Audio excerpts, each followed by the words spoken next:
अय्यूब की पुस्तक अध्याय 21। अय्यूब की पुस्तक अध्याय 21।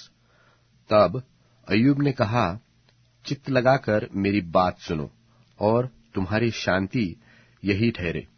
मेरी कुछ तो सहो कि मैं भी बातें करूं, और जब मैं बातें कर चुकूं तब पीछे ठट्टा करना।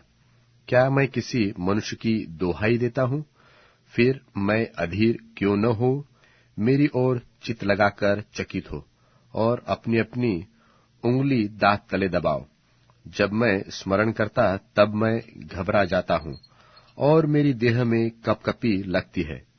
क्या कारण है कि दुष्ट लोग जीवित रहते हैं, वरन बूढ़े भी हो जाते और उनका धन बढ़ता जाता है। उनकी संतान उनके संग और उनके बाल बच्चे उनकी आंखों के सामने बने रहते हैं।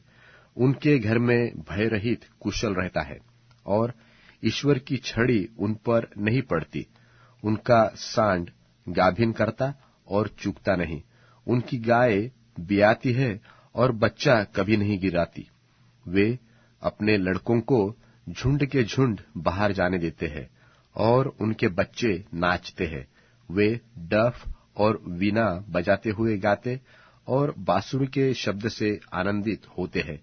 वे अपने दिन सुख से बिताते और पल भर ही में अधोलोक में उतर जाते हैं। तो भी वे परमेश्वर से कहते थे कि हमसे दूर रहो, तेरी गति जानने की हमको इच्छा नहीं रहती। सर्वशक्तिमान क्या है कि हम उसकी सेवा करें, और जो हम उससे विनती भी करें तो हमें क्या लाभ होगा? देखो, उनका कुशल उनके हाथ में नहीं रहता। दुष्ट लोगों का विचार मुझसे दूर रहे। कितनी बार दुष्टों का दीपक बुझ जाता है और उन पर विपत्ति आ पड़ती है, और परमेश्वर क्रोध करके उनके बाट में शोक देता है, और वे वायु से उड़ाए हुए भूसे की और बवंडर से उड़ाई हुई भूसी की नाई होते हैं।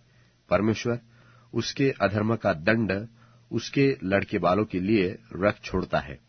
वह उसका बदला उसी को दे, ताकि जब वह जान ले, दुष्ट अपना नाश अपनी ही आंखों से देखे और सर्वशक्तिमान की जलजलाहट में से आप पी ले। क्योंकि जब उसके महीनों की गिनती कट चुकी तो अपने बाद वाले अपने घराने से उसका क्या काम रहा? क्या परमेश्वर को कोई ज्ञान सिखाएगा? वह तो ऊंचे पद पर रहने वालों का भी न्याय करता है। कोई तो अपने पूरे बल में बड़े चैन और सुख से रहता हुआ मर जाता है। उसकी दोहनियां दूध से और उसकी हड्डियां गूदे से भरी रहती है। और कोई अपने जीवन में कूड़ कूड़ कर बिना सुख भोगे मर जाता है। वे दोनों बराबर मिट्टी में मिल जाते हैं और कीड़े उन्हें ढांक लेते हैं। देखो, मैं तुम्हारी कल्पनाएं जानता हूं और उन युक्तियों को भी जो तुम मेरे विषय में अन्याय से करते हो। तुम कहते हो कि रईस का घर कहाँ रहा, दुष्टों के निवास के डेरे कहाँ रहे? परंतु क्या तुमने बटोहियों से कभी नहीं पूछा? तुम उनके इस विषय के प्रमाणों से अनजान हो कि विपत्ति के दिन के लिए दुर्जन रखा जाता है और महाप्रलय के समय के लिए ऐसे लोग बचाए जाते हैं।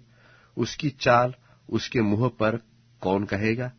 और उसने जो किया है उसका बदला कौन देगा?